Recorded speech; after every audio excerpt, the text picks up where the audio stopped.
atong lahutay. Kaya kung idiretso na nato, the time nga nakabantay ko nga nagkadugo, di na ko ka-identify asa dapitan, no? But, mag-sensors pa siya, but, the time pa lang nga pagduol sa pasyente, na siya obvious bleeding daan, manage first day bleeding. Usa ta magpadayon og check. Nakuha ra? Yes. So let's start with the head. So i-check ninyo, i-feel yun, hawid ko lang ha, i-feel yun ninyo. No, inyo dyan tanawon, naa ba diri si DCAP, DTLS? Nakuha ra?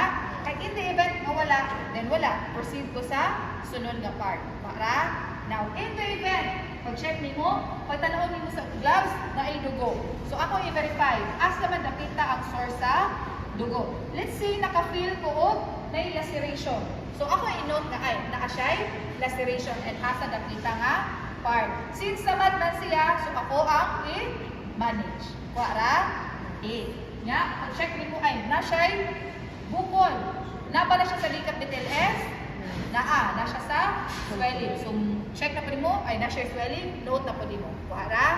Then you check the guna, no, basig na ay ning dent dira, may deformity, ang ilayan, no, the eyes sa imong patient kasi na siya mga injury or na ba siya concern sa iyahang vision, ang iyahang kani nose bridge, basig ning hiwi na siya, cheekbone, no, then down dito, tanaw nimo pud yang dunggan, kay na yung bad mag especially trauma cases, na-take for granted, wata kay ba nga nagbitay na day ang dunggan. And of course, you monitor kung nabay nang gawa sa dunggan, no, nabay blood, kung gawa sa blood, usap kasabot, possible head injury, no, nag-hemorrhage, or pag-check nimo, clear, no, na-clear nga gawa sa dunggan, saka indication, dili na bungog ha, kasi na bugi-bungog ang pasyente, no, kasi pasawala na, pwede na siya mag-sensors nga CSF, so na CSF, cerebrospinal fluid, na in short, dapat nara na siya sa sud, pero gano'n yung gawas, possible na ay breakage, no, nakuha, and then, check na to, then, ilong bakbak, no, tanaw to ang bakbak, kasi dahil mapangag ba rin ang pasyente, or nabay injury sa sulod.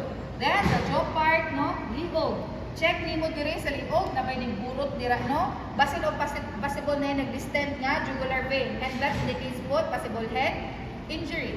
Then, tanaw nimo, liog, check nimo, no, ang iyaha ko sa mga lalaki, Adam's apple, diri, kung wala, proceed ka, no, DCAP BTLS, then proceed ka sa shoulder. Sa shoulder, i-feel yun mo, no? The clavicle, anak siya, basinog na ay mga deformity. If wala, push ka gamay, no? Kung may nga na si pasyente, reklamo siya agay, then ayaw, padayon na. Take note lang, reklamo siya o pain. If wala, push ka gamay, and then, balik niyo o saka. If wala, proceed ka diri sa my chest. Kung sa lalaki, okay ra gyud, no? Kaya wala na may tigong tanto. So, feel ra gyud nimo. Sa mga ribs niya, feel nimo kung naabay mga deformity. How about babae? Samot nga na ay chocolate hills, no? Ano siya sa mga special mga gifted. Lain